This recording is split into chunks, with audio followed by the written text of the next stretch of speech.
right, ladies and gentlemen, how are we doing today? I hope all you guys have a wonderful week and are celebrating from after Amherst. Hello, everyone. Welcome to the Icy Railway Podcast. I am your Ice Dragon, RayronVR, and welcome to everyone in the chat, those who are lurking, those who will watch us on the replay. Hopefully, you guys are having a good week. Boy, we have a lot to talk about. So let's go ahead and say our hellos here.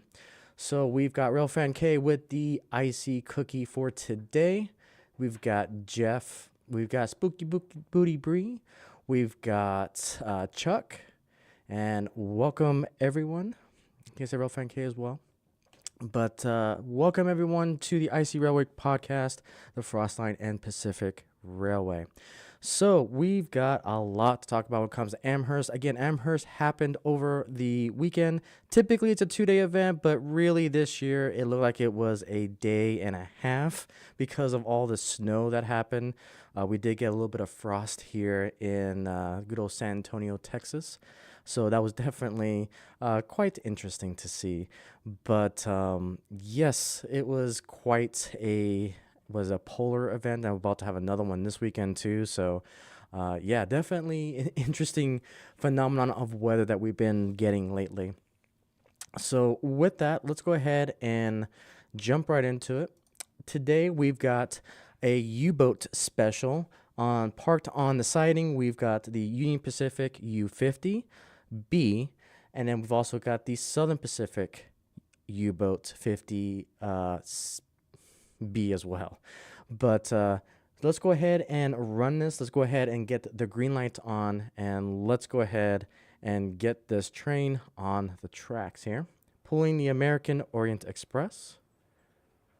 Now this locomotive was gifted to me over Christmas, thanks to Bree again. Greatly appreciate love. And we're going to run this around the layout there. And then in the background now you can also see that the U-50's got the power car. We've got the Rapido doing the quarter dome car, and then the Kenefix car at the end. All right, so yeah, that nobody was freaking out about. Yep, nobody. Nah, grocery stores didn't sell off the goods or anything like that. All right, so we've got a few things to talk about before we go into the Amherst event.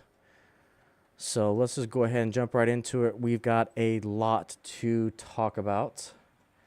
So let's go on into it. Yes, we've got both U-50s on the layout today, the Union Pacific and the Southern Pacific.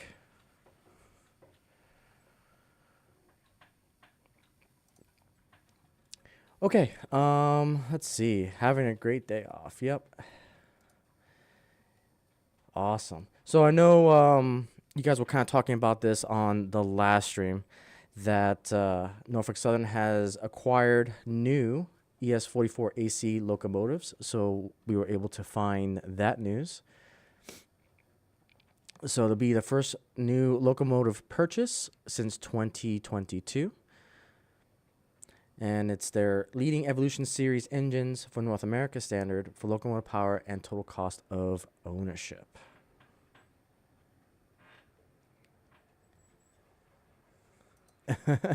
I hear you there. You may get the SPU 50 one day. Yeah, it's got the looks only a mother could love, but man, I love these diesels so much. I don't know why. It's just something about them. I don't know.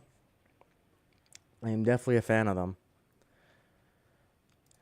And then let's see. We've got again another article about the 40 brand new ES44 ACs, Norfolk Southern locomotives from WebTech Corporation, and they'll be hitting the rails later this year, 2026.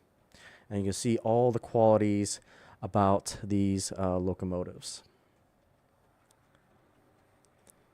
So again, I'm not a modern type of modeler.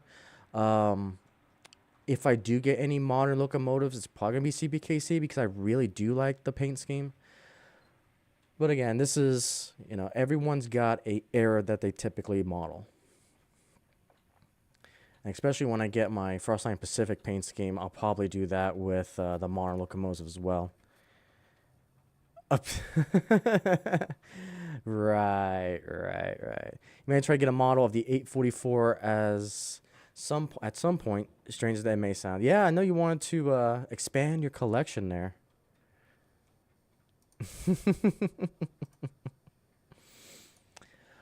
Okay, so another bit of news that kind of happened came from Walthers. So that big book of trains that we love to typically get catalog, it's been something that I grew up with many mono railroaders grew up with. They have apparently ceased the production of the 2026 book, and I think they're pausing on all catalog reference book in the future. So, Walters based hobby manufacturing distributor has announced it will not publish its annual reference book in 2026, marking a shift from nearly a century old company. In a statement to customers, Walters announced the importance of a printed reference book that's held for many years. For many years, Walters reference book has been an important part of the hobby, and we know has been especially valuable for the customers who enjoy having a trusted printed resource at hand. This decision comes as the company approaches its 94th anniversary in spring of 2026. Walters noted that throughout its history, it's been adapted its offerings, meeting changing times, and the reference book itself has evolved over the years. So again, they are going to a online presence when it comes to the catalog.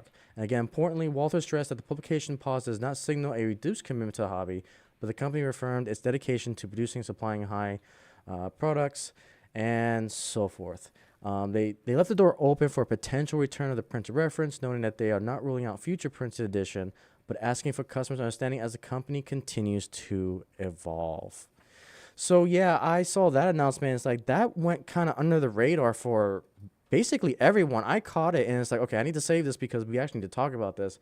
That the Walters book is no longer, well, for now is on pause. I don't want to say no longer in production as they stated, but right now looks like they're going to try to do an experimental freeze to see if it's worth even producing the book anymore.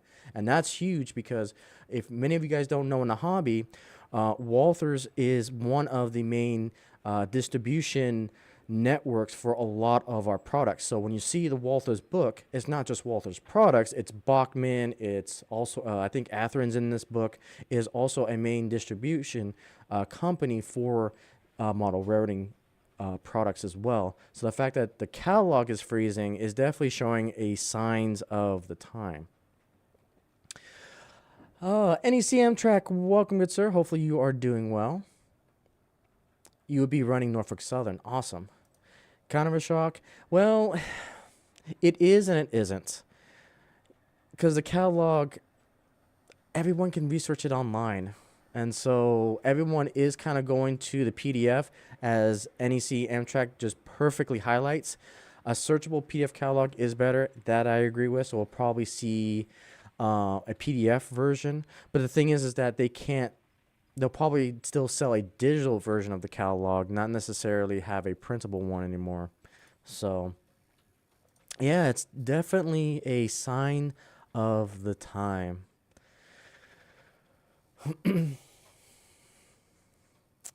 Yeah, not a lot of variety. Yeah, I agree with you, Jeff. But again, it just depends on, and that's the great thing about this hobby is that there's a different flavor of modeler for anyone.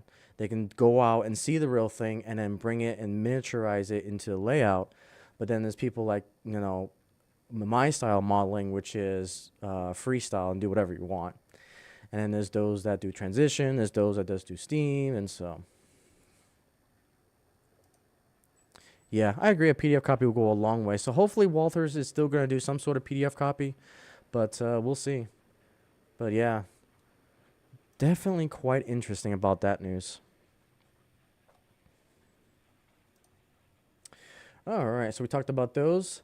So now we start getting into some announcements. So Lionel announced their test cars here. So HO test cars, which is interesting.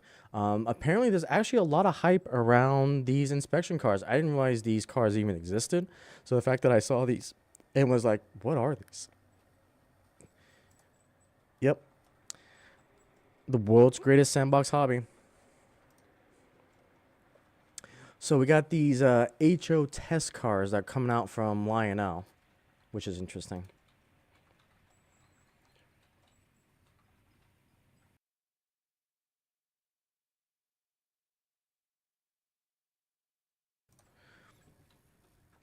All right. So yeah, it doesn't say when, but looks like we've got some 3D samples here. Oh, that's from a different manufacturer. Yeah, quite interesting from that announcement. Okay, Rapido's getting ready to launch their U25Bs locomotive in HO scale. So you can see all the offerings that they have here. Rock Island, Milwaukee Road, Great Northern.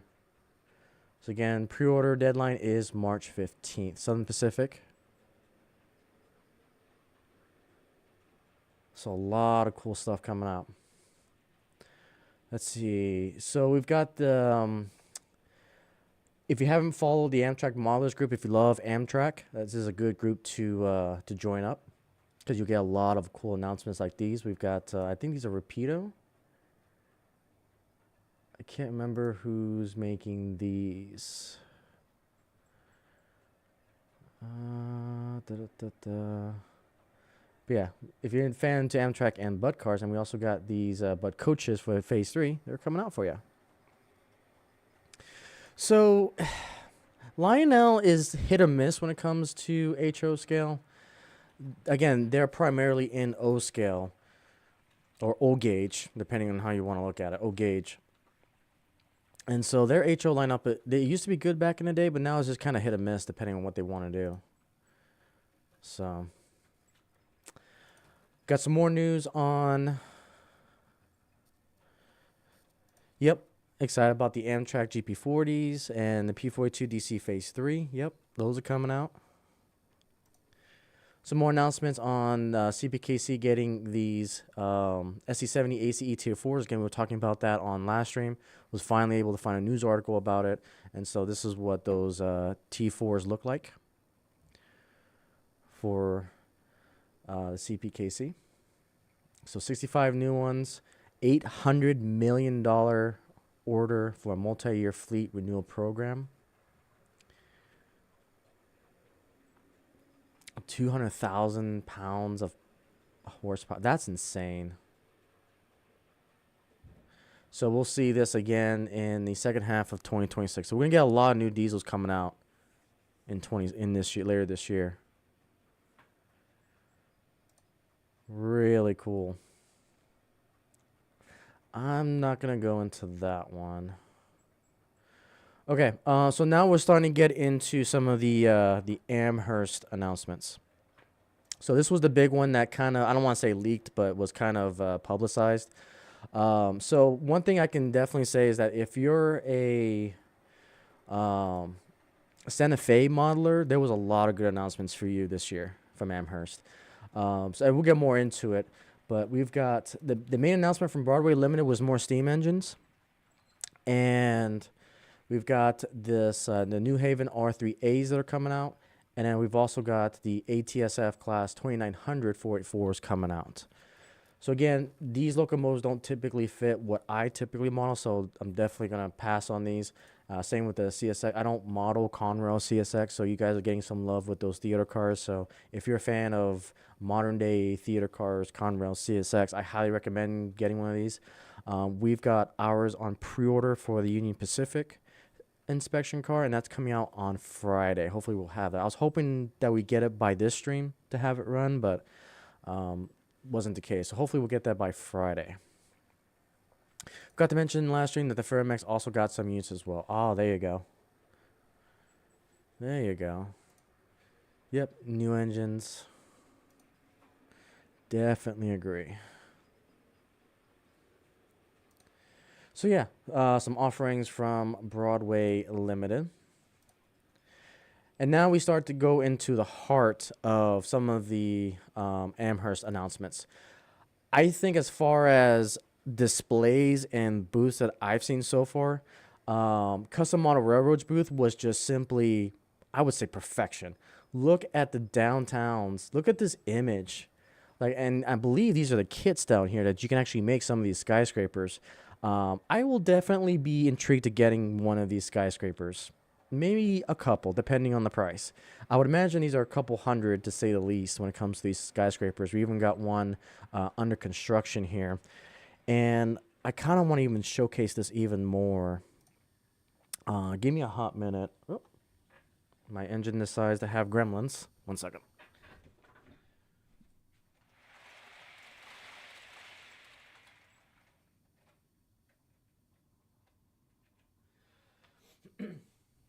Okay.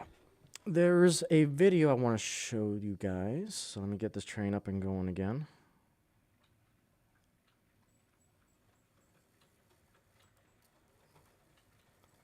There we go.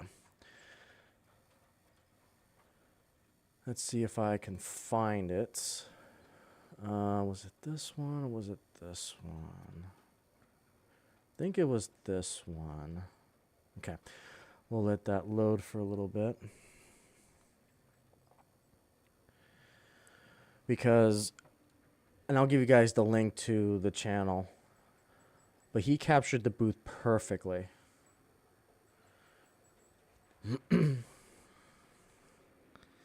Don't be Penn Central, right?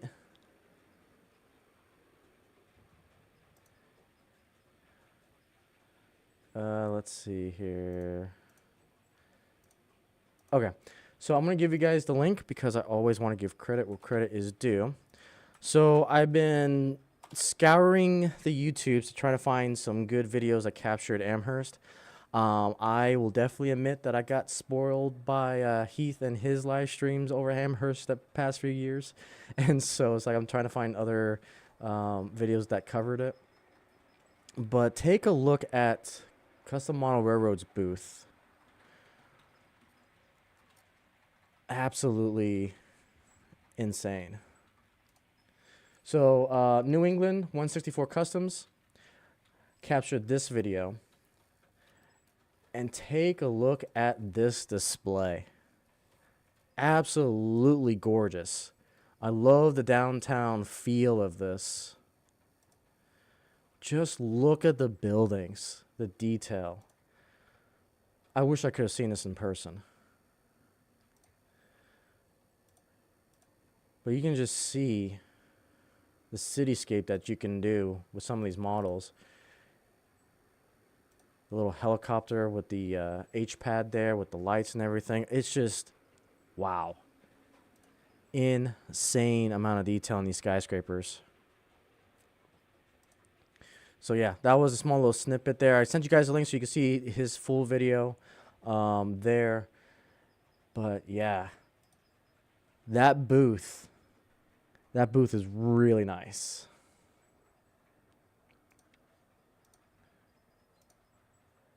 Absolutely crazy. This cottage industry, when it comes to model railroading, it's just flourishing. How we're seeing how technology and laser printing is happening, laser cutting, absolutely crazy. Right?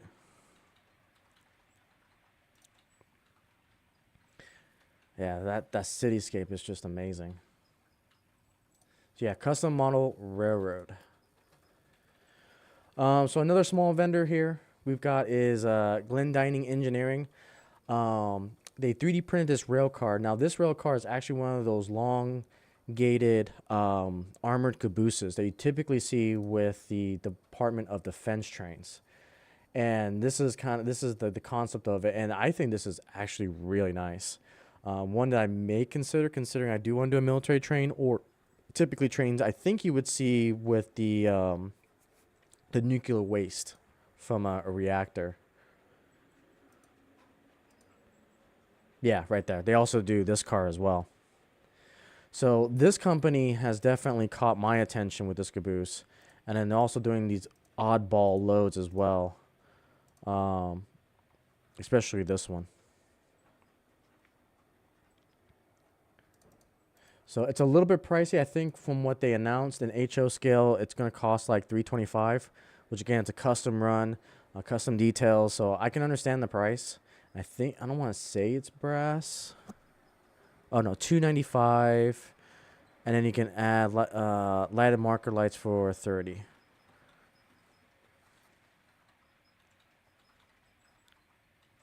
So it's 3D printed. So yeah, you're basically paying for the design, the limited run of the car, but I think it's unique. I think it's actually pretty cool. So if you're into those type of trains, there's the caboose for you. Okay, some more. Again, we're gonna be going through a lot of snippets from Amherst as they came trickling in on Facebook. I tried to grab them as much as I can so we can talk about it. So as far as I think this is Athearn. I think yeah, this is Athearn. So Athearn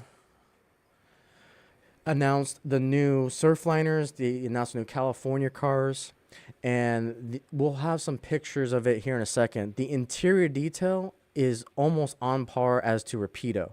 I think we're starting to see a little bit of competition of who can get their passenger cars as detailed as possible. I think that 3.5 dome car was really a wake-up call in the entire industry that if you put the amount of effort, you put the amount of detail into a car, people are willing to pay for it. I think that 3.25 dome car from Rapido set the new standard for passenger cars at 150 for all of that detail. And before, it used to be like the California Zephyr BLI cars back in the day when really it set the price to 100 a car. But now we're starting to see the level of details that the cars are now. And even if you think about it, for the price of inflation, these cars are actually pretty cheap, to be honest, at 150. Now, we may start seeing, especially with these Athearn cars, I think we're approaching that $200 mark, which is going to be interesting to see. Yeah, you're wondering what Athearn will work on? Yeah. And we'll go to, there's a couple more pictures on the booth about Athearn that we'll get to here in a second. But yeah, it's definitely interesting. I don't know if we can see the details here. Not yet, but we'll get there. Get another announcement about, this is the official announcement from Broadway Limited regarding their steam locomotives. Their 2900 class Northerns. So you can see their elongated tenders is what they're typically famous for, and along with their Santa Fe counterparts. So again, our wallet is safe because I don't typically model Santa Fe, but yeah, and also keep in mind these are brass hybrids, so it's probably gonna hit that $600-700 mark when it comes to these locomotives. So something to keep in mind. Okay, some more pictures from Athearn, so you can see the level of details, the lights that they're considering. So this is what I was talking about. So they're definitely upping their detail. They're upping the lighting. They're upping the details of these cars because, I think they got a wake-up call from Rapido considering how much details they're putting into the passenger cars now. So we're starting to see the standard of passenger cars really increase when it comes to detail. Because this is pretty much on par with the 3.5. In wallet spending, yeah. Right. Yeah, they're nice. Just yeah, definitely not for me either. So let's see. So yeah, these are all the you can see. Just look at the details of the California Amtrak cars here. Obviously, the Surfliner is the most popular ones.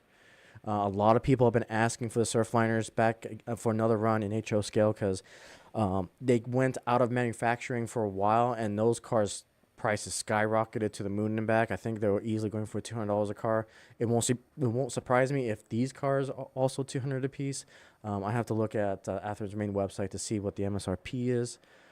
But I mean, they're gorgeous nevertheless. They've come a very, very long ways. So you can see some other offerings. They got the trash car gondolas, what do you want to call them, as well. But to be honest, I'd rather just get them from OVR. But you can see some more details here of the Surfliner, some box cars, and again, the more trash gondola cars. Very, very nice. So Nice little capture there. Some more photos from Amherst. Again, you can see where I'm getting these photos from, so you guys can follow the groups that I'm in, give people the credit that deserve it. So, another thing that caught my eye, though, from Athearn is this little guy right here. So they're making another run of their Challenger locomotives. And as you guys can see, we got the elephant ear Greyhound Challenger that I am eyeing. I'm not sure if I'm going to get it, but I want it. I don't know what the price is. I'll probably look at Athearn's main website to see how much the MSRP is going to be. But that's the big announcement that I'm paying close attention to from Athearn. Is their second run. This is probably going to be Tsunami 2 Challenger.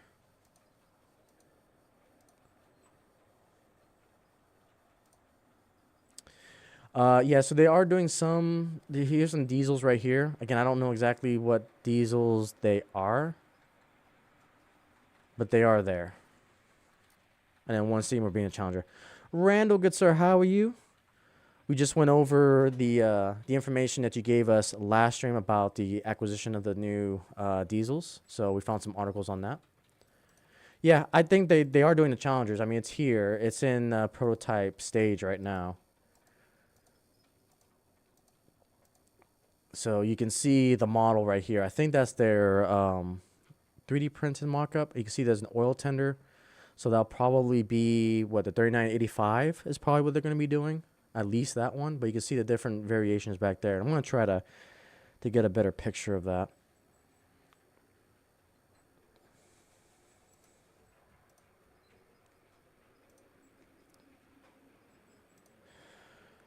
All right. So a couple from Athearn. Again, here's the official announcement of the CSX inspection cars and Conrail as well. So you can get all those details. You got the QR code that you can scan. It'll take you straight to the page. I think that's a great idea. Okay, so scale trains. So if you want my honest opinion, I think scale trains won Amherst for me personally, not because of this announcement, but for an announcement that we'll get to in a second. And this one may actually spoil it, but we'll go into it. Yeah. Yeah, we'll check out the website. So the first announcement is that they're making another, I don't know if this is their second run or first run of these diesel locomotives that you got here modern day. So I know a lot of people are excited about this. So I think scale trains won Amherst. And especially, that CPKC. So that's one that that's on my wish list. I love that CPKC paint scheme on the modern diesel. It is a nice paint scheme. And so Scale Trains is making another run of that paint scheme. But yeah, if you want modern diesels, this is the way to go. Yep, and we talked about that last time, I believe, the SC40-2s when we're talking about the Mopac scheme.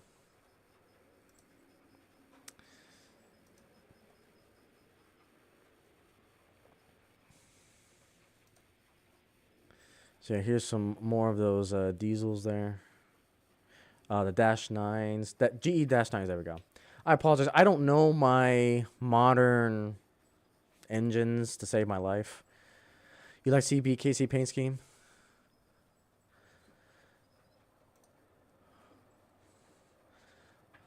Oh yeah, absolutely. Absolutely.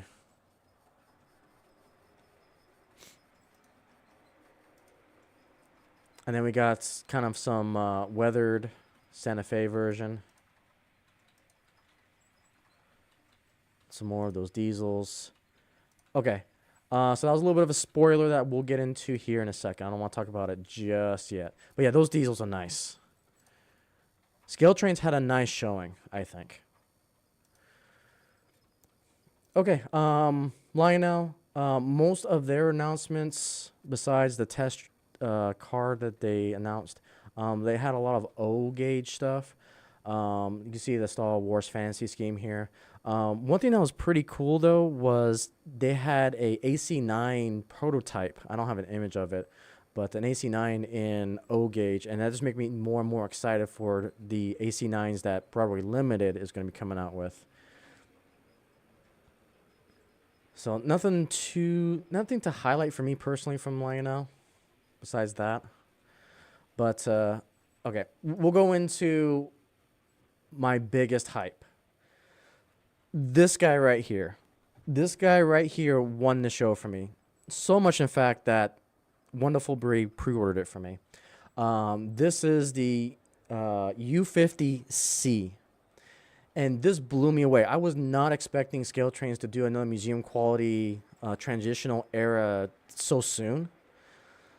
But the fact that when they announced this, when this finally got released online, I was just stunned. Because this model you can only get in brass. And that brass locomotive is going to go for a couple thousand. And so when they said that they finally announced this, like, okay, I can't wait. And then I saw the price. We'll go with Scale Trains in a minute. We'll go with Scale Trains here for a second.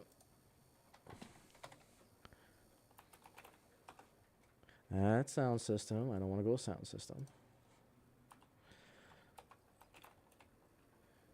Let's go.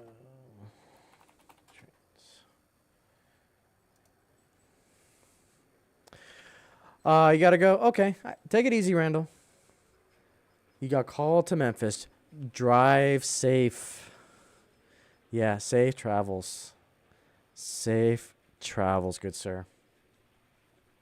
Absolutely. Absolutely. All right. So, my personal favorite of the show from all the announcements is this. Again, we got the museum quality U50C, and you can see the prices here. So, with DC sound is $425. So, for a model that has never been run in this type of capacity, that is outside of brass, I think $425 is I want to say fair price because of inflation, because of where it's being manufactured, tariffs, and all that stuff.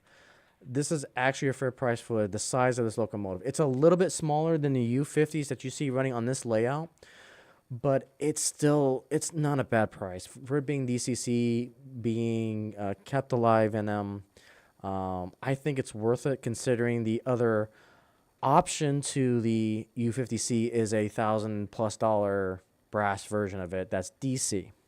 So, go Army. Welcome back. How are you doing?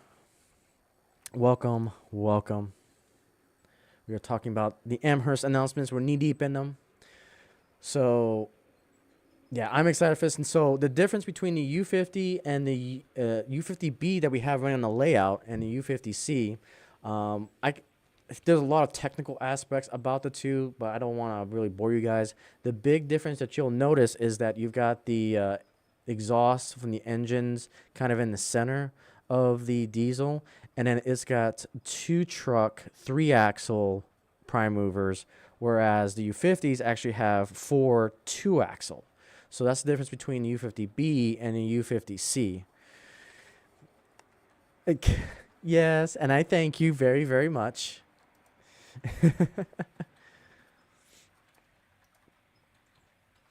So, absolutely, this is a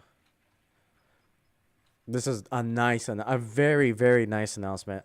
I still want the coal turbine, but I am very, very happy with this announcement from Scale Trains. So, yeah, I'm really excited for this. Like, really, really excited. It was really, too, the only video I made from Amherst from the announcements. So it reminds you of Australian NR class. I don't know.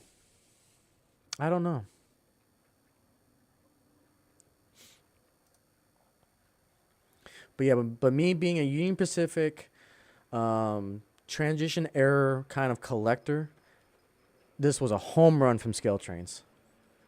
And I've been seeing a lot on Facebook. A lot of people were pre-ordering it. There's one guy that pre-ordered like 3 of them already, and it's like I think this is actually a really big hit for Scale Trains. I am happy that even BLI is doing this too. That they're taking their old brass locomotives that are kind of out of production right now and bringing them back into the market. That's what we need in this hobby, and at least in my personal opinion, we need those old engines that are going for thousands and thousands in the brass world to come back to reality into the new tech of modern day model railroading, and Scale Trains nailed it with this announcement. Again, I am really biased towards them. Very biased towards Union Pacific, towards the transitional era, and definitely to the U50 series. I am stoked. And I gotta give Scale Trains a lot of credit too. And this is what we're gonna go into kind of this video. I'll give it to you guys as well. Scale Trains has their crap together. Like, they're probably one of the I don't want to say the only company, but they've got their crap together when it comes to product announcements, because they had a video ready. Not only did they have a video ready, they had the model ready. They had the model ready at the show. And then they actually have their models being shown running on their layout. Like, these aren't samples. This is a brand new locomotive. It's almost like you can almost purchase it from the show. Like, I've got to give so much credit to Scale Trains, the fact that they kept this on the wraps for so long, and when they announced it, I think this sets the highest standard possible outside of, announcing the model and having it ready to buy immediately. Like, they're almost to that point.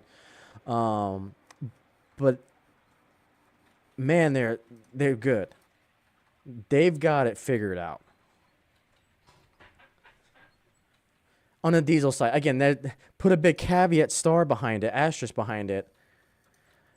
The steam engines need work, and I think they'll get there in time. I think I'm going to go over another announcement I have about.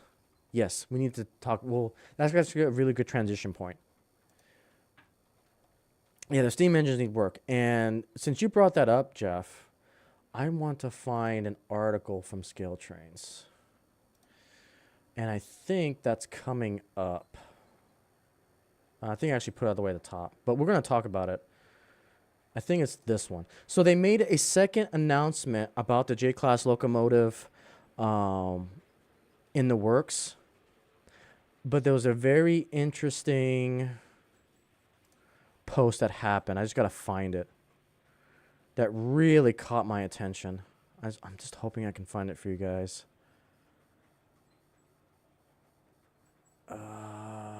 Where is it? Unless this is not the original.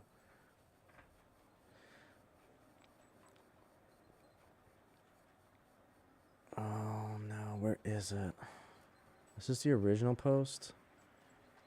23rd, so it should be this one. Okay, so this is very important, you guys. Can't stress this one out enough too. So what was changed with the drawbar from the first run? The drawbar has been totally redesigned and will now snap fit together for a more positive connection. Yeah, I can. I'll send you guys the link here. So this is where I think if you bought a first run Scale Trains, I think you're screwed. So this is from Mark McAllister. Nash, unfortunately, no. So the question was, is the new drawbar design somewhat compatible with the old locomotives?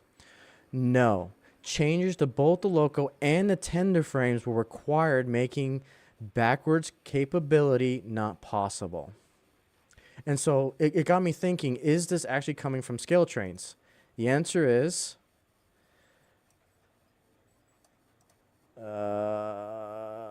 yes. He works for Scale Trains Product Development. Although I'm surprised it came from a personal account and not actually the Scale Trains account itself, which I found a bit weird. That is confirmation that if you bought a first run generation of Scale Trains, I think you're kind of SOL. So hopefully you don't have the binding issue. Hopefully you don't have any of those issues. I don't think Scale Trains is going to address that at all. They didn't address it at Amherst, and it took another employee, matter of fact, the product designer, to actually say something about it. Leads me to believe that they're probably going to keep it under wraps. And this is why I do this show, because I want to bring that to light. Sorry, Scale Trains. I love you, but there are times that, come on. So yeah, if you bought that for, and again, this is, I can't say this enough. When you buy a Scale Trains J class locomotive, make sure you figure out, is it the first run or is it the second run? And hopefully they'll change the boxes or something to distinguish that. But kind of a caution tale that, yeah, both the loco and intended frames will required changes and cannot be backwards compatible, which is, that's heartbreaking. Absolutely heartbreaking. So we'll see what Scale Trains does if if they actually make any formal announcement about it. But it sounds like to me that they won't. Again, it's disappointing, but hopefully the second. At this point, I wouldn't even buy a second run until I see videos of a second run.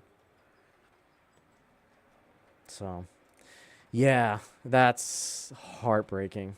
Absolutely heartbreaking. For there's so many people that were asking about it.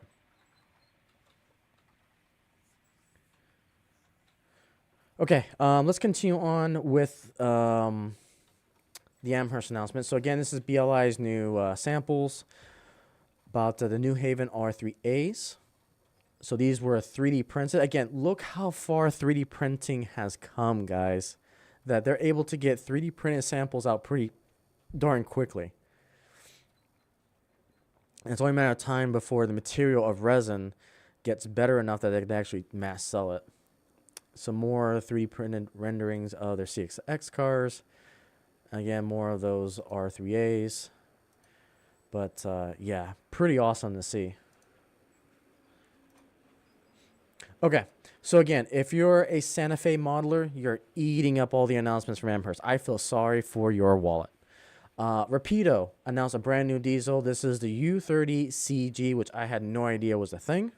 So you can see kind of a brief history about it here. But here's what they look like. Again, me personally, it's not for me, not the style. I know I like very unique locomotives. I mean, look at the U50. But this doesn't, it's just not for me. Looks like a 6-axle truck diesel locomotive. And again, it's just got that looks only a mother could like.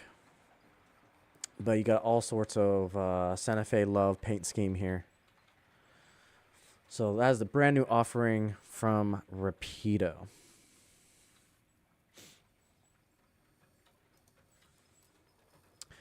Scale Trains also announced their new Trinity RD6 coal hopper. Again, modern. And me personally, don't care. I don't care. Again, when it comes to like freight cars like this, I go cheap, old school blue box cars. So yeah, it's nice for those who do want to do excellent prototypical modern stuff. But yeah, that's a cool car.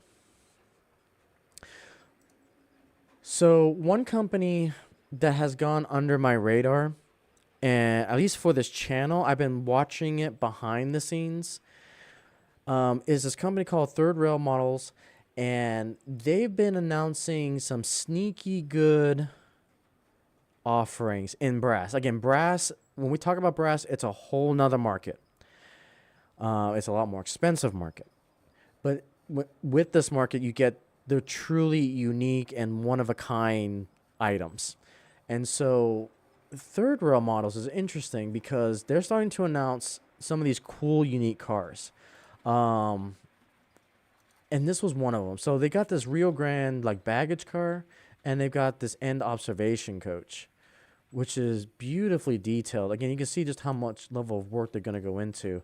Now, again, you can kind of see the price that they're asking for. So it's $300 a car. But again, this is fully brass, detailed, all that good stuff.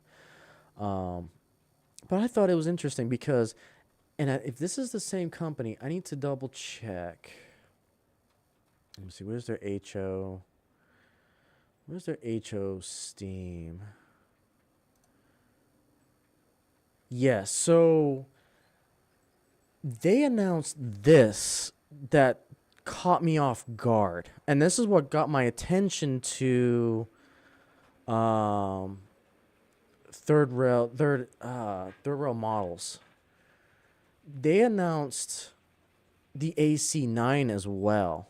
Now again, it is expensive for the model. It's $2,000, but it's fully brass. But the thing that caught my attention was this. They are the first company that I've seen to start adding in an option for Blunamis. And I asked them, I was like, hey, if you're installing these Blunamis, you know that these Blunamis need their keep alive because they lose connection really easy with their phone. And they said, yeah, it's also going to be included.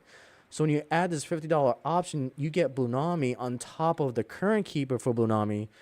And then that really made me thinking, this could actually be better than the BLI because of the Blunami option. Yeah, it is an arm and a leg for $2,000. Absolutely expensive. Absolutely. But again, it's brass. Yeah. And this is a limited run. So this got me really thinking. It's the first time a brass engine has gotten me thinking because of the Blunami option. Now, there is an argument to be made that you can get potentially, if the AC9 becomes DCC ready in BLI, that's still probably the better option to go because you can still self-install the Blunami chip into the DCC ready AC9 from BLI. So there is trade-offs between the two, but this company, I'm definitely paying more attention to their announcements. They got some good things going. So, definitely something to ponder. Okay, so we're going, let's see, we got Atlas.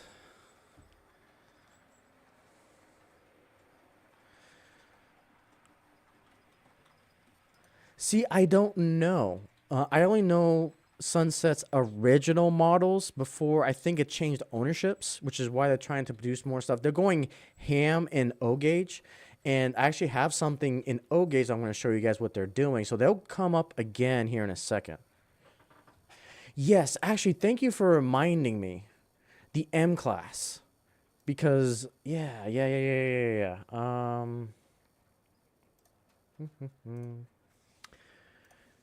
That was another one that caught my attention as well. I just gotta figure out Sunset Mount. Was it this one? Was it this collection that they were doing the experimental M? There was one that they were doing the experiment. This one right here. Yep. So for $17.95, again, I can also get this in Blunami as well. See, and that's the thing is that they are the first manufacturer to allow factory installed Blunamis, which is something I've been wanting forever. I've been bugging Atherin and Soundtracks to just get married and put Blunamis in the freaking thing. So having an M class, an M2 experimental streamline in Blunami also sounds really interesting.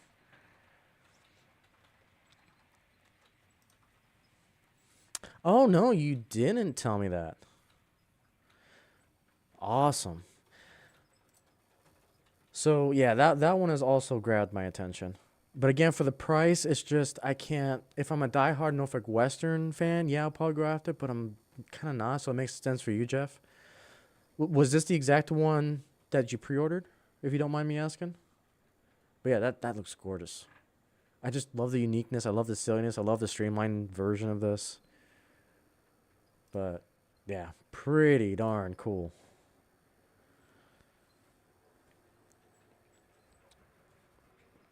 Okay, so that was it. Nice. Very nice. Okay, so we've got Atlas. So this is what Atlas has been working on. So we've got some, I don't even know what the heck to call this. Articulated bulk carriers and waste containers. Oh, you have the 475. Okay. Gotcha. They've got their auto racks. So this was kind of cool too from Atlas. So they started showcasing, this is the first display of the new Microtrains by Atlas line, and it looks like they're keeping pretty much everything. And not only that, but they're bringing their Grime series to HO scale as well by Microtrain. So I think that's pretty cool that we're starting to see these graffiti cars. We're starting to see the weathered cars. So I think that line's going to make them a lot of money for sure. Because a lot of people have been asking for that, so that way they don't have to do it themselves. So yeah, they're bringing the Grit and Grime series from N Scale over to HO. So I think, all things considered, I think Atlas is doing the right thing when it comes to their acquisition of microtrains. So we got some more cars here that they got. Here's an EMD. Again, if you're a fan of Eastern passenger cars in the U.S., there you go. Some more modernized heavyweight coaches. A lot of N-scale offerings. Again, you can see the lineups there. The GE B23-7 is their new diesels coming out. Some more box cars, freight cars, N-scale offerings. Again, I'm not into N-scale, so I'm just kind of zipping through. We've got some signals here. So I'm interested to see where this goes. Again, more offerings. We've got some military cars. So this is old gauge. Okay. And all of their O gauge offerings. So yeah, so that's Atlas. Again, nothing that really piqued my interest. Atlas is hit and miss for me. They really are. They really are.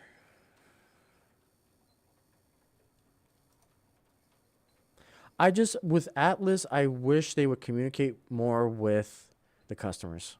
You see all these other companies doing live streams now of their offerings. They have a product suggestion line. I'm not sure if Atlas does one, but you'd like to see get UP inspection car maybe Saturday.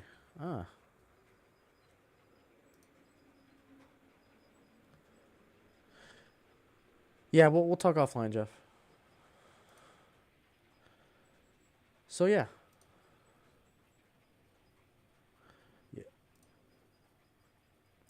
Okay, Bachman. So I don't think I have great. Okay, so we do have some good pictures of Bachman here. Yeah, I think that's a better way of putting it. I've been giving analysts a lot of crap lately. I think you put it better. Is that their communication sucks. But I think the worst, actually, the more I think about it, is Intermountain. I think Intermountain's even worse than Atlas when it comes to communication. Okay, Bachman. So they got this. There's our lovely three-trick shays. Again, I would go with BLI in a heartbeat. They got the Freedom Train. Again, I would go with BLI GS4s on that one. But they're redoing their line of American Freedom Train coaches, which is what's got me interested. I wish they would not sell them in the set, though. Hopefully they sell them individually so I can grab them, but we'll see. The VIA cars. And again, take my words with a grain of salt. You guys, I'm giving you the information so you guys can make your own informed decisions. That's what I'd like to do here. So, again, take my words with a grain of salt. Do your own research. I try to give you as much tools as I see come across. And then make your own informed opinions. VIA cars, which again, meh. If you want to see VIA cars, we have plenty of awesome Canadian streamers. Dunadash Junction, we've got M&M Rails. M&M Rails just showed a couple of videos on coding one of these. So yeah, again, Bachman, meh. So here's that rail car that we just showcased. So this is their sample. And then their the booth. Oh, they also got. You know what, Jeff? This is the company that makes them. I didn't realize it was this company. So I recorded a train that it was from. I don't know what his YouTube handle is, but we have a club member that has these exact cars. I didn't realize they were from Glen Dining Engineering. Very interesting.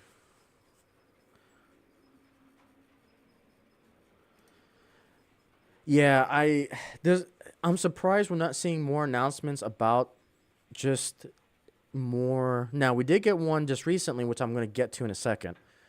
I know about that one soon, so we'll talk about it. But yeah, Bachmann right now is just Bachmann and BLI are really the only two, and then there's a few locomotives that we're seeing have 1776 and so forth, 250 for the anniversary. I don't want to say it's dumb. It's overpriced. It's just heavily overpriced. If they keep that MSRP at $800, they're going to lose money on that thing. Because BLI beat them to the punch badly. Very, very badly.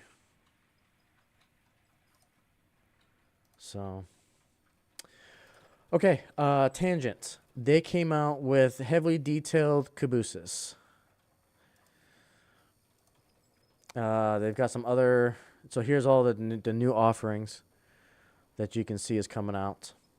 Actually, for the entire year. I didn't realize this was their lineup for 2026. It was 2020. Okay, so these are all the products that came out in 2025. Got it. But yeah, they're coming out with these cabooses. So nothing too crazy. Let's see. I don't think there's anything I need from here. Okay. An up-and-coming manufacturer to really pay attention to this year, Class 1 Model Works. So they were known for their super depressed flat cars, for their special loads on the super depressed flat cars. This is taking it to a whole new effing level. Look at this. Spinning fans. Like, who would have thought that the technology would come in a way that those spinning fan details that typically get broken off when moving, we're actually starting to see those get motorized. And so I heard a couple interviews with the team, and they were saying that this is the decoder itself is actually somewhat unique. It is a Soundtrax Tsunami 2 decoder that they were able to finesse in a way to get these spinning fans working. I want one. Absolutely want one, because I think we're starting to see the new standard for details in a freaking diesel. And they were saying, too, that this is programmed in a way that is actually as prototypical as you can get. That the fans spin in different orders. That the first span would spin up, and then depending on, like, the cooling flows, the second one would spin up, depending on the speed. It's like they've got this down to a freaking science. Yeah. I tried to grab as many articles as I could find from Amherst. And this one was by far probably my second favorite announcement from the show, behind the U50Cs. But these GP38s with the spinning fans, like, do I really need another GP38? Yeah, I think I do. So I think Class 1 Model Works is an up-and-coming manufacturer we need to pay a lot more close attention to. Because I'm curious about this. Like, I think they're disrupting and taking it to a next level, this type of technology. I think it was a GP38. Oh, no, GP40. You're correct. I am wrong. GP40s. Yeah, GP40s.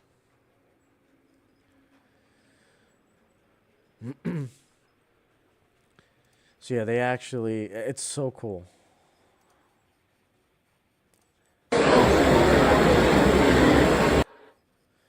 And you can see the spinning effect on it, and how it even goes in different directions. So that's interesting because the first one had them going in the same direction, right? Hang on. Now I'm curious. So they even got it programmed to either go the same direction or opposite directions. That's absolutely freaking insane. I didn't even notice that when I saw the announcements. Absolutely crazy.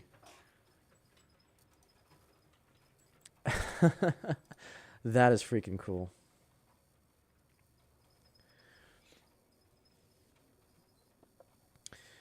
So that was a pretty cool announcement. Some more Star Wars stuff, which it is what it is. And again, most of these announcements are coming, or the articles that I'm taking them from come from Railroad Model Craftsman. So go follow them on Facebook. They actually had the best coverage, I think, of the Amherst show when it comes to just typical formatted announcements. And you can just see some of the awesome displays that were Amherst. Man, I hope we get to go to this. 4 buildings worth of trains. Absolutely insane. Absolutely crazy. Okay, and then here was those U33Cs and U36C locomotives. So you can see the offerings here.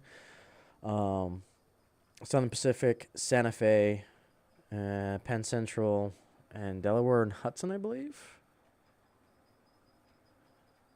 Yep. So pretty darn cool announcements coming out of Rapido as well. We talked about Athearn. Let's see. We talked about Atlas. Bowser. What was Bowser's new announcement? Oh yeah, it was the Switch engines. So Bowser came out with, I believe, the EMW SW1 was their, or was it the 1001? It was one of these 2 switchers that they announced. I know, right? Yeah, the thing about Amherst is just trying it. One, the weather. The weather is always an issue. Plus, how popular it is. It's packed. It's 4 buildings worth of trains. So I know how I want to capture it all. It's just, can you capture it all? Do we have the time to do it? I think it's possible. It's just I don't want it to feel rushed. So it'll definitely be interesting to see. So here's some samples of the SW1 switchers. Here is my diesel of last year. The I think it was the 4, oh goodness, the 415s, I want to say. Can't remember all these numbers sometimes. But yeah, these diesels are awesome now. I hope you can go. Oh man, had a hard time getting home. Yeah. Yeah, they had a blizzard. So Saturday was pretty okay for them. But on Sunday, they got drenched with feet of snow. And so a lot of people actually got left Saturday nights. And so when you look at footage from Sunday, you could tell that a lot of people had left, which is a shame. But again, safety is number 1 priority. So Amherst is in Springfield, Massachusetts, on the east side of Massachusetts.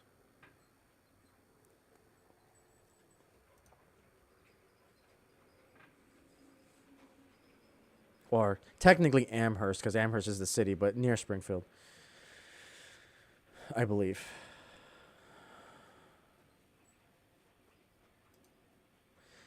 So on the East Coast.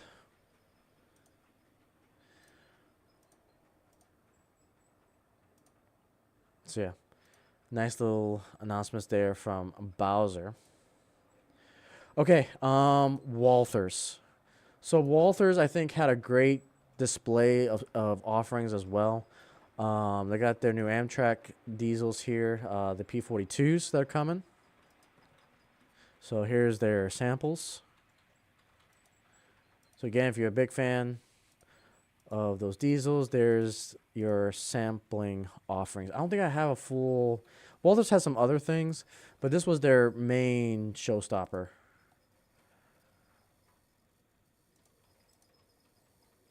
We talked about the cities already. I think this was also. Oh, haha. Okay, Kato. So Kato just had a display. They have a few announcements in N scale, but I think this was a much nice surprise from Kato. Is that they're coming out also with their HO scale viewliner. Definitely excited about this because of market share. These view liners, I think, were going for like $200, and I can't remember how much the new view liners from Atherin were. But Kato is just as good, and the fact they're starting to creep back into the HO market, please give us more Kato. But they came out with this announcement. It's like I would buy Kato view liners over Atherin any day of the week. Any day of the week. Because Kato being made in Japan, that quality is going to be superior. So this was a nice. It may be small, but this is actually a pretty significant announcement from them. True. Very true. And you're planning on getting one. Awesome. So there you go. There's your little sneak peek.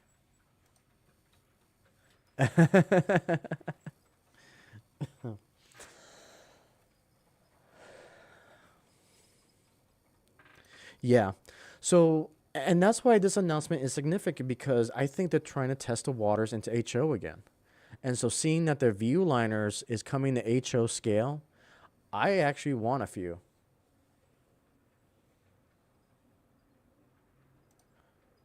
Atherin. I thought it was Atherin that made it. Was it Walthers? I may have misspoke then. And welcome, Kyle Stevens. How you doing? I think you're right. I think it's actually Walthers. Hang on. Now you got me curious. Hang on. I could have sworn it was Atherin.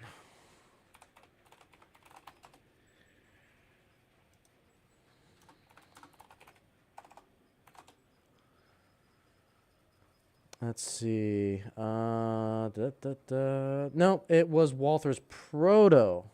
That's why I'm getting it mixed up. So you are correct, Kyle.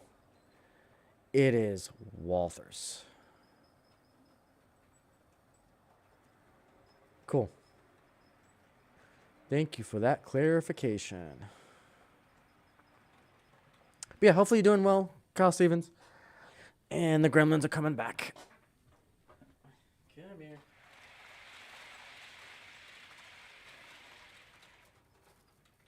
Okay.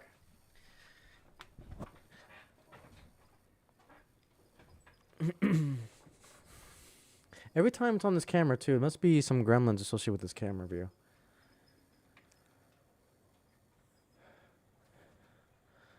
Trying to keep warm? Yeah, I hear you. We warmed up yesterday.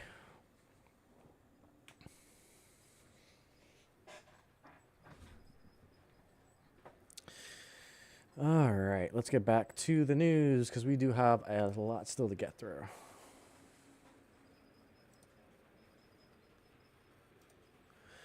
All right, so Kato's Viewline. Excited about that. Okay, so this, again, some smaller manufacturers I also want to kind of highlight. So we got this all-door box car that caught my attention. And the reason why it caught my attention is because of the color scheme. Not going to go too much into details with that, but I kind of want this box car because of the colors. So, and the details look great. And I think I think they were at Amherst with this box car. It just looks cool. It's unique. It caught my eye. And they replied saying that I think it was like leasing cars for this box car that made them. We got some more Walther stuff.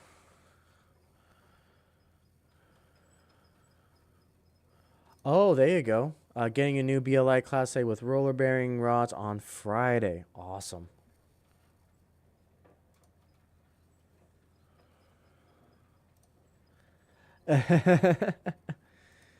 Right. Okay, so we got the, I think we got more pictures here of the Walthers. So again, they're trying to push the Titans of Steel. You guys know how I feel about that. Um, yeah, it is what it is.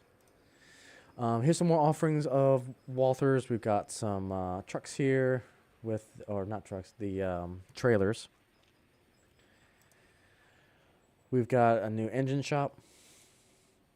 You see the details on that, which is cool. I gotta give Walthers credit because they do their buildings really nicely. And then just the scratch building potential of their kits. I know people are hit and miss. So I think they're new. If they aren't, it's probably a company just no one's given some love to.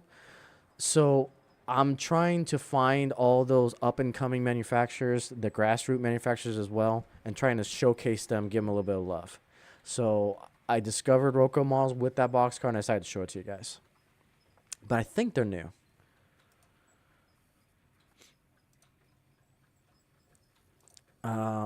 A big hit with Walthers was this rural station, because this rural station actually has a lot of practicality to it. If you're like modeling the Southwest, if you're modeling, I know a lot of rural towns in the Mountain West regions. This station actually has a lot of practicality, and this is something that I'm probably gonna look into more because it fits my modular system. So it's not like I'm trying to model Grand Central Station or Penn Station or something like that. This is just one of those. I think it's really highly practical to get. There's an OG. Hello, BCI Parts. How are you, good sir? Been a while, good friend. Hopefully you're doing well. Nah, you're not tardy. You're on time. On time is any time.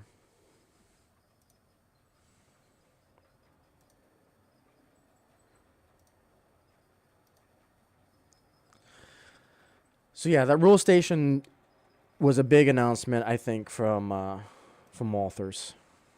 It has so much practical application to it. Especially, I can already imagine what you can do with the station, because Mini Prints came out with their miniature model railroading table. You know, you can put that inside this and call a little bit of a train club too. So I think the versatility of this station, I think, is really good as well. Yeah, it's good to be back. It really is. You've been focusing on the layout lately. Awesome. Glad to hear. Glad to hear. A few buildings here. So we got looks like a automotive repair. We got some more downtown. Some random buildings here. The donut one's pretty cool. So again, they're coming out with their Gevos, the CPKC. Again, I'm spoiled by scale trains, so this is probably the more affordable option if you want to go that route with Walthers and their locomotives. Their locomotives are pretty good too for the price. They're good haulers. They're good.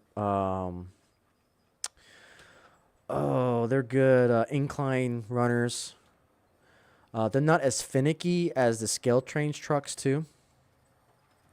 So they're a good option as well.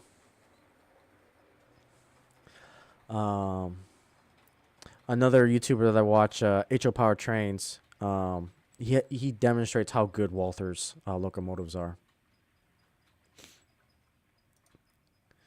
And then they announced their RSC2 diesel locomotives. Yeah, and again, it goes back to your style of modeling. Do you want the ultra prototypical from scale trains, or do you want, the more budget friendlier, Walthers? So the Switch ones, I personally would probably go with the Bowser over the Walthers. So there you go. You like them both. And see, and that's why, again, this is a term. This is probably the second most used term in all of model railroading content creators use. We're in the golden era of model railroading, and I truly, wholeheartedly believe that.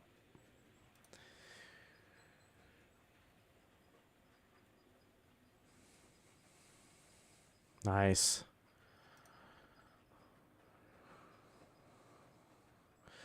So for 24-inch radius track, I think Walthers would perform better than scale trains because scale trains tend to put overly amount of detail near their trucks. And so I would just caution you on that.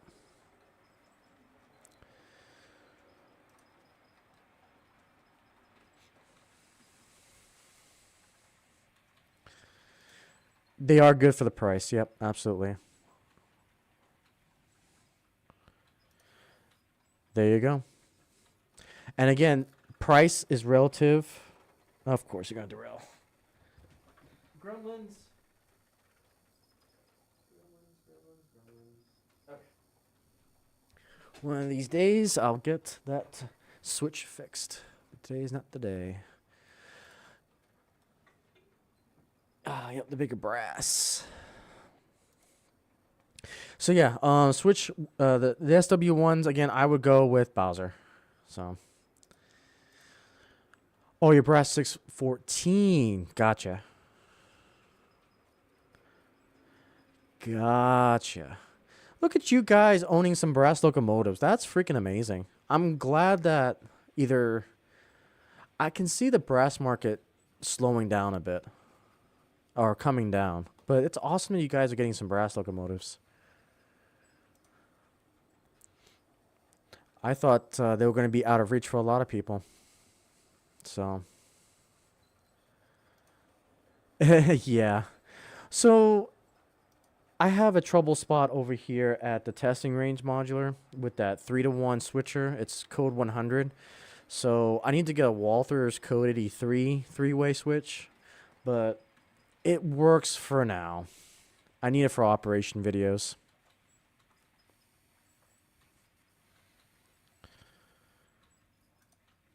There you go. You got another follower there, Kyle. Awesome. I love this community so much. I love the mono railroading community so freaking much, especially on YouTube. It's the best. There's some more samples of the GE P42. We've got some GP9s. And we got some cabooses. Some more Walthers Proto coaches. Some express box cars. And I think that is the offerings from Walthers. I think you showed me a few. I've got 3 brass locomotives now that I think about it. I got my coal turbine, my original prototype Gen 1 GE turbine with the double cab, and then I got an Atlantic brass. Absolutely. Absolutely. Okay, so I think we captured all of Walthers' announcements. We talked about scale trains. We talked about, so yeah, they had a sample of that test car from Lionel in HO scale. So that was their offering.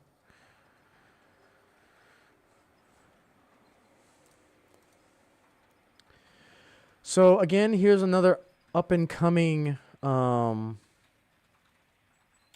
company called Imperial Hobby Productions.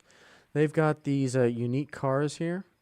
HO Silverliner 3 or the Com Air. I don't know if this is N scale or HO, but I wanted to give them some love because apparently they didn't have too much of a great showing. They were explaining kind of the situation with the second day and so forth. So I wanted to give them some love on the channel as well. And so their offerings look pretty cool. Like, this is pretty neat.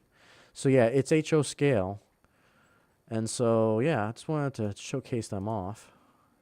And they're doing some trolley work too.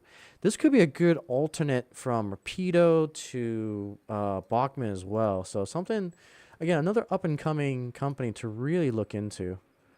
So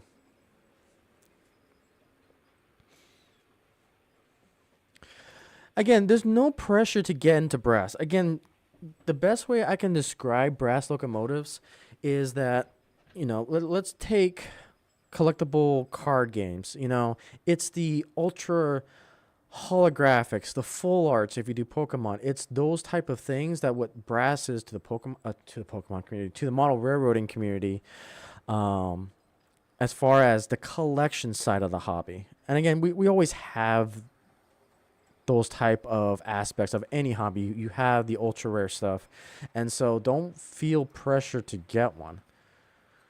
Unless, your only style of locomotive comes in brass, then I feel for you, because that's how I am with my UP coal turbine locomotive, because it's only in brass. But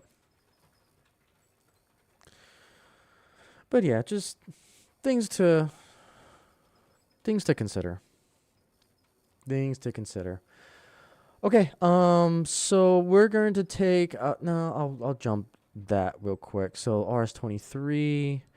So Athearn had a few cool announcements. Their flat loads are pretty cool with these aircraft here.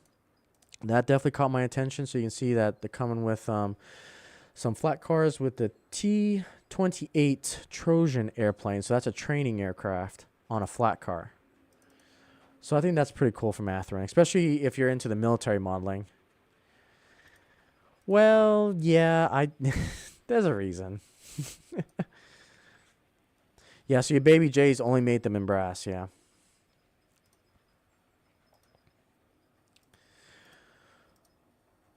Let's see. So again, some box cars. Again, more depressed well cars. Sure. Some more of the Jeeps. This is pretty cool. 1776 Rock Island.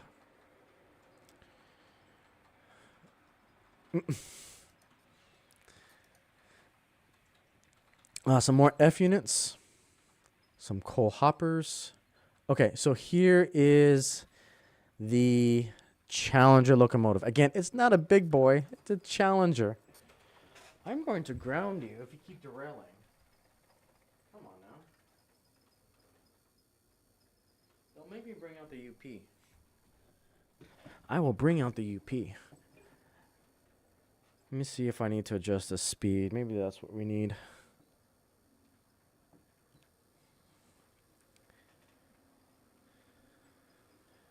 I got Bree addicted to the brass locomotives. Yeah, she's addicted to the brass. So, yeah, I missed the BLI Conductor Club's run of the Challenger locomotives, which sucks. But I'm also impressed. Athearn's a good alternative as well, so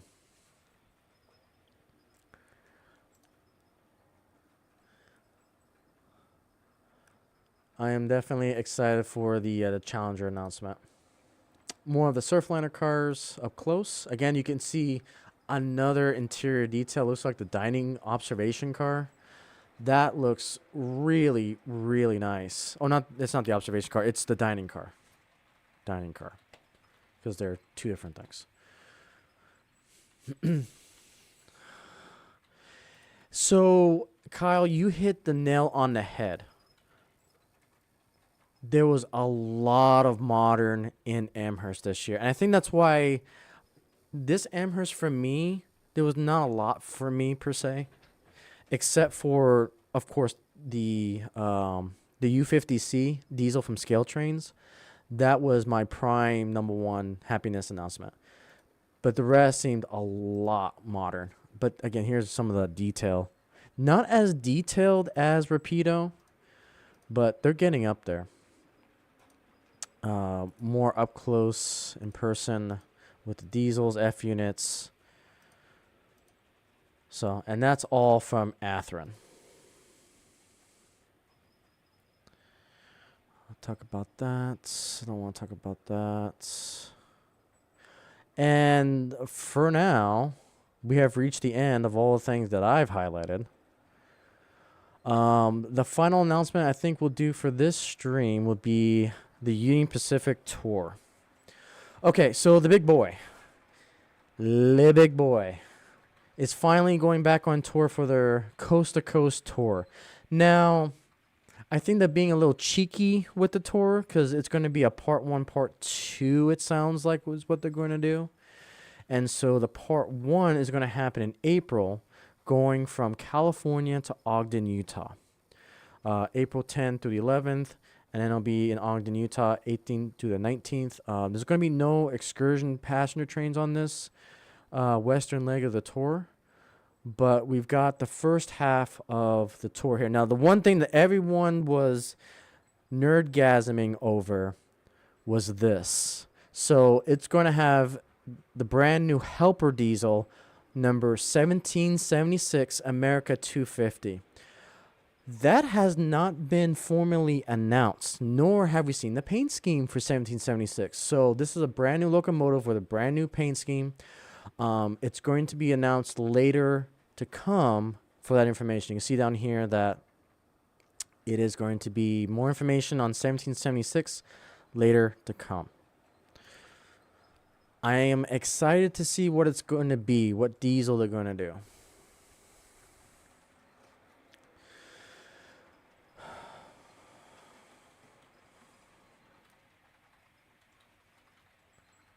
Right.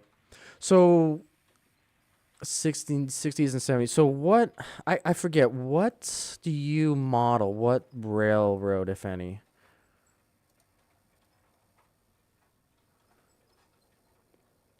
Let's see. So create efforts for Transcontinental Railroad making coast to coast big boy tour possible.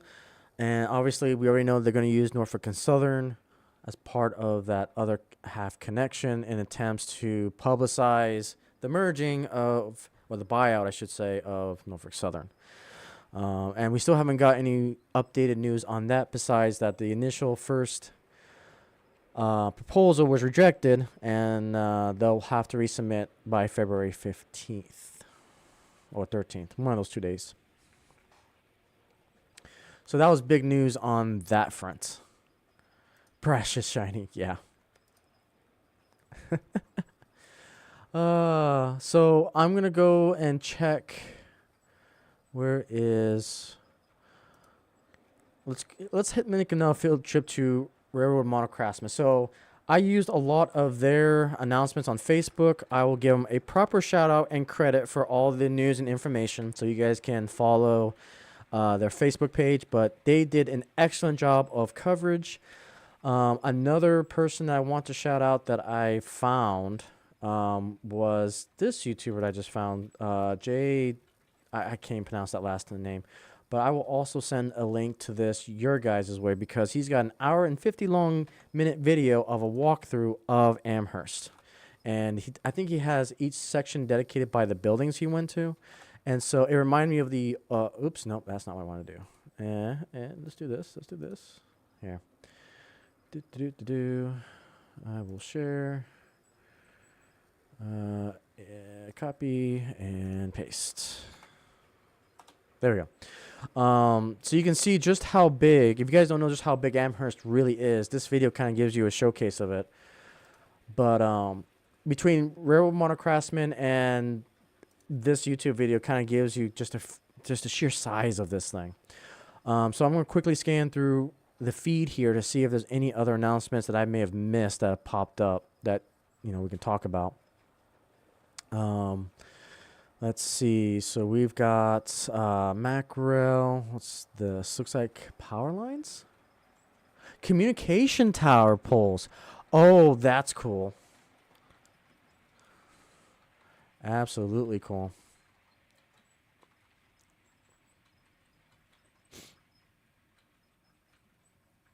Oh, so you do B&O and Chessie 7981. Gotcha. Gotcha. Looks like we got some offerings from them as well. Interesting. And the train device. I'm really intrigued about this communication tower, because you see so many of it, and it's like that's actually a perfect addition to this layout too. Interesting. Let's go to Utah. Okay. I gotta make sure. I have to schedule something before that, but doesn't it? So yeah, it's made by company Macrail LCC. I haven't heard of them. Give them a follow. Give you guys the link there. Right next to Home Shops, there's Around Layout Podcast. Interesting. What else do we got here? So we talked about Atherin.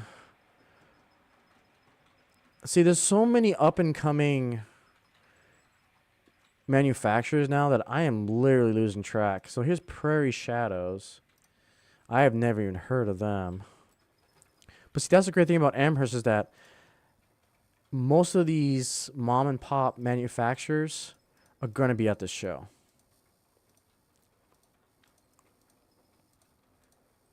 That's pretty cool. That's interesting. So 57, not bad. Huh. Let's see. So we got Otter Valley. They're coming out with their new caboose. And there's that trash can gondola car that I would recommend getting.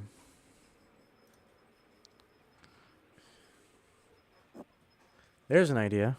To Roanoke, Virginia. It's to visit the 611.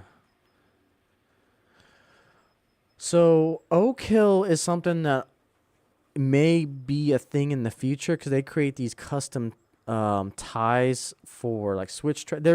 I want to say the best way to describe Oak Hill is they're very similar to fast track systems, and so that's something to keep an eye out in the future when it comes to their custom switches. Talked about Atherin. Class 1 model works. That's N scale. Atlas.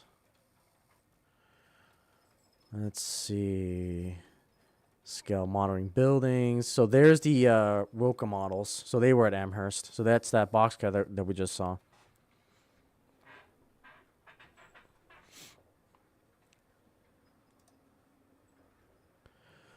What else? BLI, which we talked about.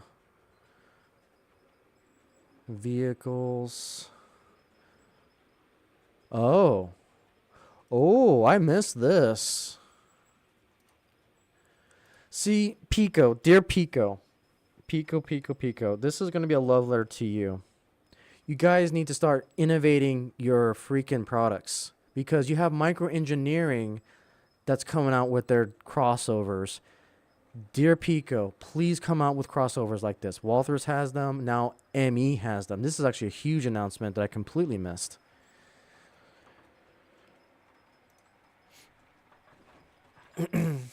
So they're coming out with their Code 83. Looks like this is a leftover crossover. Wow. So they've got a right and a left hand, Code 83 and Code 70, number 6 crossovers. Wow. I'm surprised we're not talking about this. At least we're talking about it here, but wow, that's actually huge. And that's a nice offering from ME. Man, remember the times when we thought ME was getting sold off, but I think a family member ended up saving it. So the reason why I went with Pico track is because when I was nail gunning my track into place, I found that Pico had the most durable ties. ME had the worst. And so not necessarily a scientific way of deciding how you want to do track. But I've also liked their switches. They are a little bit finicky, but they work for me. But recently, Pico is getting... Again, Pico is one of those that, again, really limited communication when it comes to the customer base. And they need to start getting innovative because the last thing that they made was their Unifrogs, and the Unifrogs are amazing. I love the Unifrogs for DCC. But then Walthers caught up to what Pico was doing and made their own Unifrog system, and they made the soldering points on the side of the ties. So not necessarily you have to solder underneath like you gotta do with Pico. And then Walthers came out with their left over, right over, and they're doing a lot of innovative track work in Code 83 that makes me want to switch to Walthers 83 because of the crossovers. But ME, considering it's Code 83, may still do well with Pico. I gotta look into that a little bit more. The spooky side wants to go to Roanoke. Yep. Let's see. I mean, sweet made in the USA, but their tires are a pain. Also, the road joint is stuck. Yeah. There you go. Yeah, but that crossover is actually pretty huge. Pretty huge announcement there. BLI, we've got Rapido.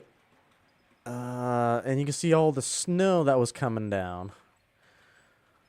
Greenville and Northern. Again, snow. Rapido. Atherin. Is that scale sign? No, this is line side details. Scale signs is another good company too to get anything that you want in signs. The macro that we just saw from the end of track device. There's the Kato view liners. Yeah, and see, that's the other thing is that they got the curve turnout. So it's like, I think in my final layout, I'm going to go to Walther's 83 and keep my modulars Pico.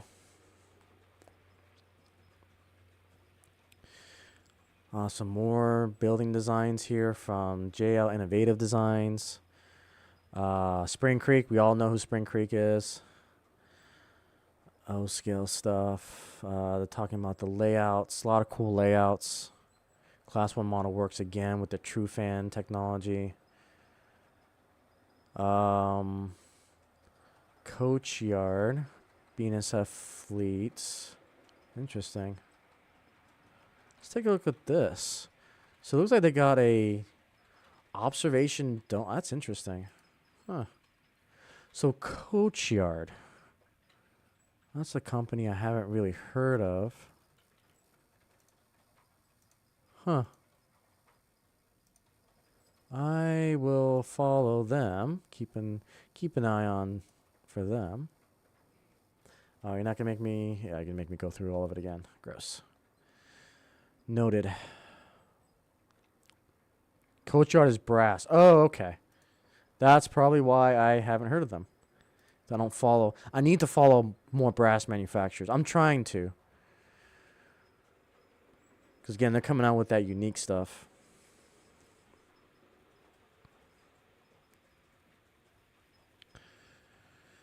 Details, the snow, the lines.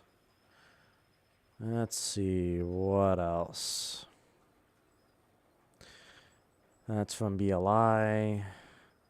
And then, yeah, my star of the show is easily the U50C. It's the only one model that said, please buy me. Please, please buy me. Yeah, we've got one on pre-order. Walthers. Definitely, I think the best booth was easily Custom Model Roads with their skyline scenes. Absolutely stunning. Katie came out with some trucks. Bowser. Oh, okay, we haven't talked about Intermountain. So here's an Intermountain. So that's the N-scale offerings. I think some more modern day stuff from Intermountain, and that's it. I mean, obviously they probably had some of their other models, but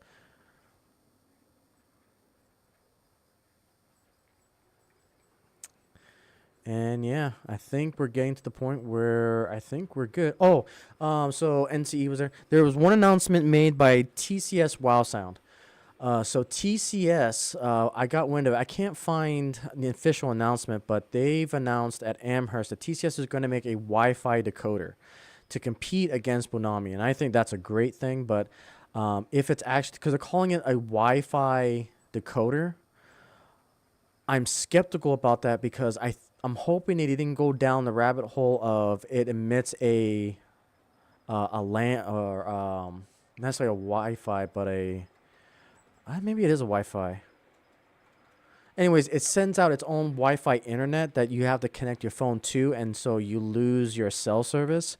Whereas I'm hoping it's more Blunami because Blunami doesn't substitute your cell service. And so I'm hoping TCS is not making the mistake of not going the Bluetooth route, because if they're doing it through Wi-Fi, that's a mistake. And they should actually be going through Bluetooth. So we'll see.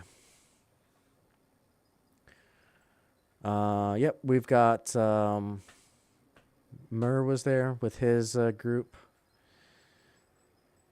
And then we get to the beginning. Okay. There we go.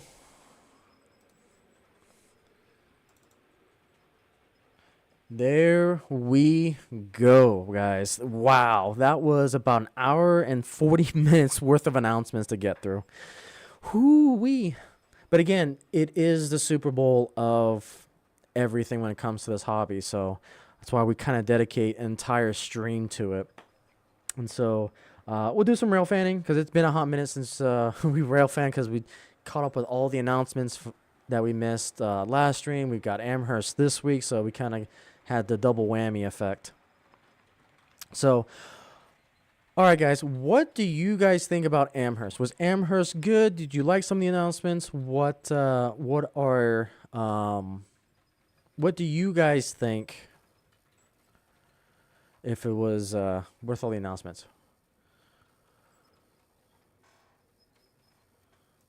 Why do you need cell service when you're doing an ops session? If I understand that correctly. So the reason why I like Bluetooth over normal Wi-Fi is because if you have one phone and if you're going to digital car cards and waybills like I'm doing, or digital JMRI operations. I know it's mostly on paper, but I don't like the idea of having a phone lose its cell service to control a train. That's more of a personal preference. May not be an issue for you, but for me, it's just more of a little nitpicky type of thing. You guys thought it was pretty impressive. You thought you were okay. Said on the engine I like was the NN3 by BLI. That was very good. Yeah. Yeah, this show, from what I've seen, unfortunately, again, a lot of the I don't know if I want to say that. There was still good coverage of the show. We got an idea of, especially on Saturday. I'll be curious to see what the numbers are for Sunday because of the storm, because I think the storm had a huge factor in, people having to leave early. But I'm curious what the numbers were for Saturday. Really curious about Saturday. But in due time, we'll get those numbers. We'll see how they are, but all the videos that are coming out from Amherst, it tells the same story. A lot of people went. There were a ton of vendors. There was a ton of layouts. And once again, probably the most overstated statement in model railroading, the hobby is doing well. And I cannot echo that enough. The hobby is strong, and a lot of cool things popping up. A lot of cool things. Okay, so let's do some rail fanning, shall we? Let's do this. Is it this one that I want? Yes. Let's take it to this camera. Have to zoom in here. So again, this modular is the testing range. It used to be a 2-track mainline modular. And so that has changed to a 3-to-1. And the reason why I needed 3-to-1 is because of operations. This allows me a second main line, and it allows me a runaround. So yeah, I got tired of people. I mean, I'm also getting kind of burnt out on people saying that the hobby is good to go too. So this will probably be the last time you hear me say it, but for a while anyways. But yeah, the hobby's not dying. It's just changing. Echoing the words of many other great YouTubers from the NMRA, from manufacturers. We're in a great place. We're in a great place. So let's see here. Let's take my face off. There we go. All right, so we're coming up on Phoenix Point behind me. So let's go to this one. This is Harbor Points. The only thing that's dying is your bank account. Well stated. Yep. Yep.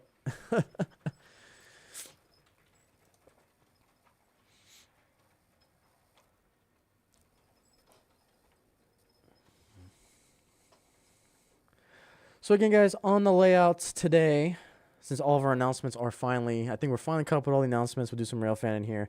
So on the track today, we have, in celebration of my favorite announcement, which is the U50C, we've got the two U50Bs, the UP and the SP running on our Code 83/100 modulars. Again, if you guys are new in the background or watching this on replay, this is my Freemo Minimo layout. This layout, this is where I can do this. There we go. And we'll do this. Yoink. So this is a Freemo setup that is 12 inches wide and variety in length. Some are 36, some are like 32. But it fits the room layout. What'd you miss? Oh no, your iPhone died. We just wrapped up the announcements from Amherst and now we're just rail fanning. Highly recommend going to RMC Magazine's Facebook page. They'll get you all of the kind of wrap-ups from Amherst, the big major announcements.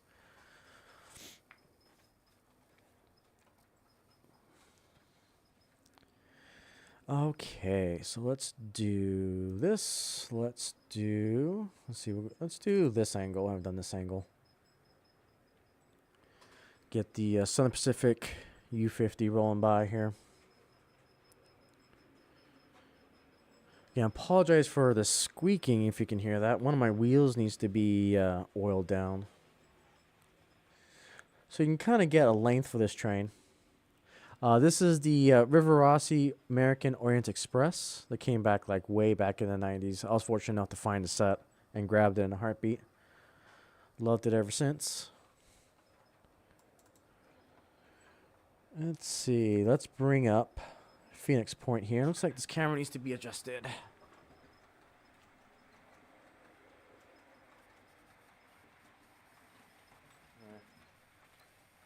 Neither here nor there. I'll adjust it later. Additionally, we've got 2 shelves that were put up. So I've got some few engines on display there. All right, let's go to play with the streamer. Let's see here. What angle do we want now? Tell you what, let's go to the showcase scene here. Get that drive-by shot.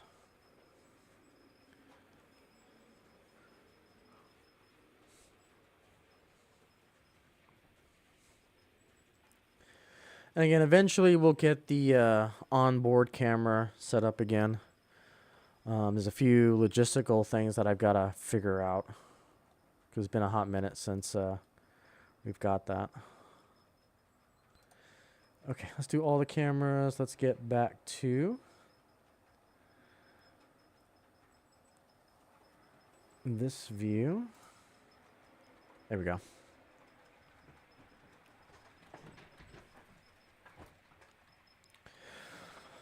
All right, and again, guys, thank you so much for watching the streams, watching the shorts, watching the videos. We are approaching... Okay, and the gremlins are coming back.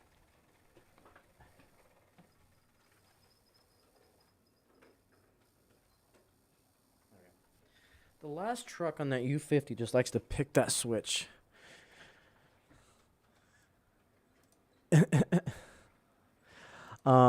So again, I appreciate all you guys' support. We are creeping up on 8,000 subscribers.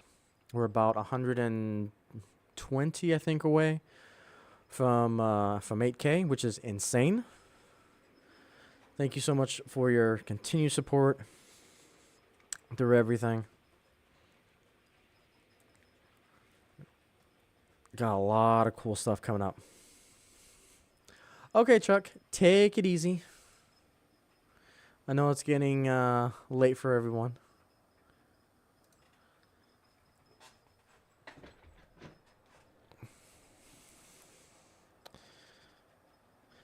I know, right, Jeff? Passing the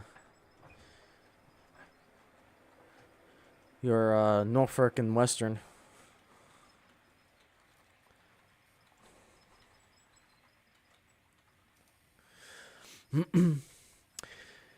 And thank you for dropping by, good sir.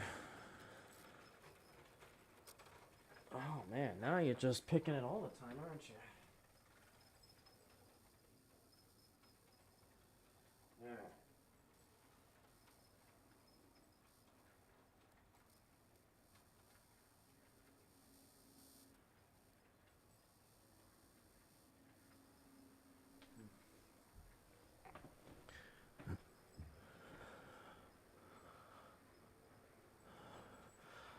Oh, I appreciate the kind words, Kyle. Again, my biggest motto on this channel is escapism, and I am really passionate about this hobby. I've been doing this hobby for freaking almost all my life. Bree can contest to this. I've been doing this since almost 30 years now.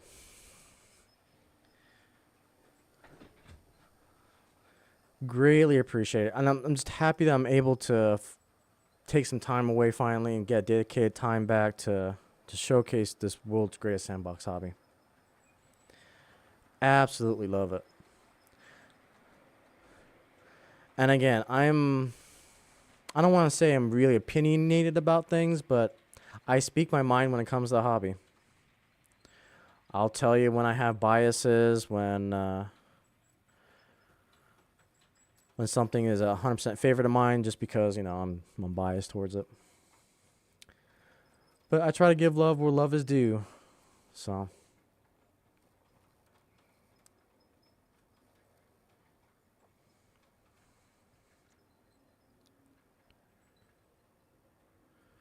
Let's see.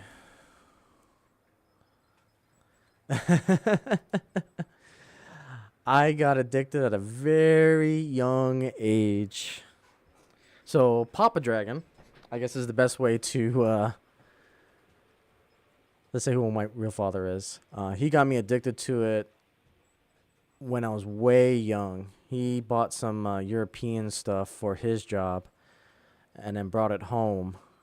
And I've been hooked ever since. I got hooked on, the Christmas. There's a reason why I love running a train around in circles, because I got hooked on model railroading when I was young, when a Christmas train goes around the Christmas tree. And so this is what this has gotten me into.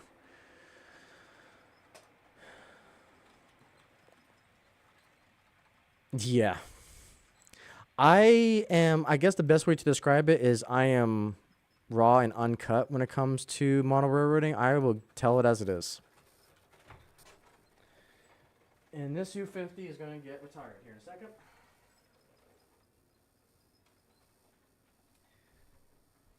I think the engine is trying to tell me something. Let me speed it up, see if we can get over that derailing a little bit.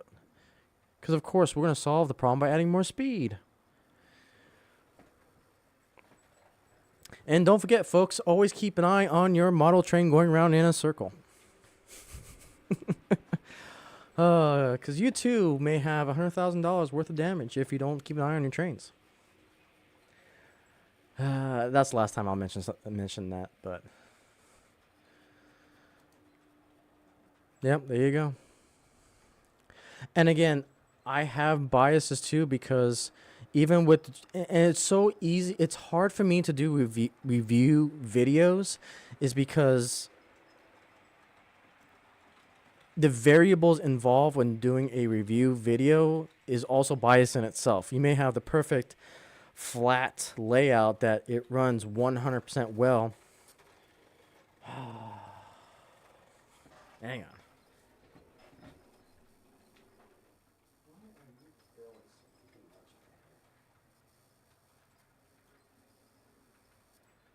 Okay, so if speed's not the answer, maybe I need to go in the opposite direction. There we go. And I do apologize about the time. I just realized, so my streaming computer has me at 5 till, but then I realized my phone has me at right at 10. So, whoops. So what we'll do is we'll do one more lap of the U50. We'll give the yellow lights on the steam locomotive. Oh yeah, I'm getting tired. On the diesel, and then we'll call it. We'll wrap up this Amherst special. LU50 wants to see the steamer run as well. Yeah, yeah. Maybe next time. Maybe next time.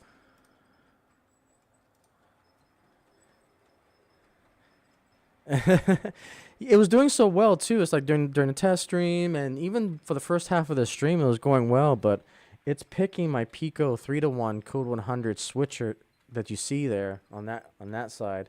It's picking it every time now. So let me see if it's gonna pick it again. See, it didn't pick it that time. There you go. Since we were 7, yep. Been doing this hobby for a very long time. All right, so we're on the last lap, and then we will shut her down. We'll shut her down. But yeah, and as I was saying, review videos is just hard for me now because it may work perfectly well on this track, but then when you go to like Samurai that has elevations and inclines, it's not going to work well. Or you may have a car that's not weighted correctly because it was a slight defect at the factory. I've got a Kenefix that is nitpicky to death on this layout, and then also nitpicks the other layout. So it's like it just needs a little bit of weight. And then there's some cars that won't run on this layout because I've got a sharp 22, or I think it's a 20 turn over here, but it runs perfectly at Samurai. So I don't know. But storytelling is something that I really want to do more of. So my childhood layout was a ceiling layout supported by shelves that would run around a ceiling fan, a P-48 aircraft, shark nose type of ceiling fan. It was awesome. It was awesome. All right, let's bring this up here.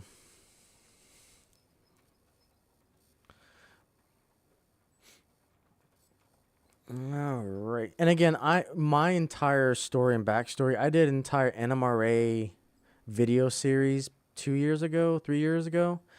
That talks about my backstory a lot. All right, so we'll get the U50 parked. All right, and there are our twins, the U50 UP and the SP locomotive. Wow, so that is another Super Bowl Amherst in the books. That was a lot of announcements. Thank you guys so much for being here, for the journey that we took.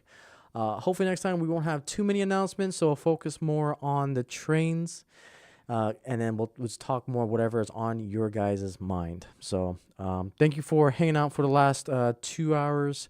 Appreciate all you guys supporting the world's greatest sandbox hobby. And with that, I'm your Ice Dragon, and we will see you guys on the next stream.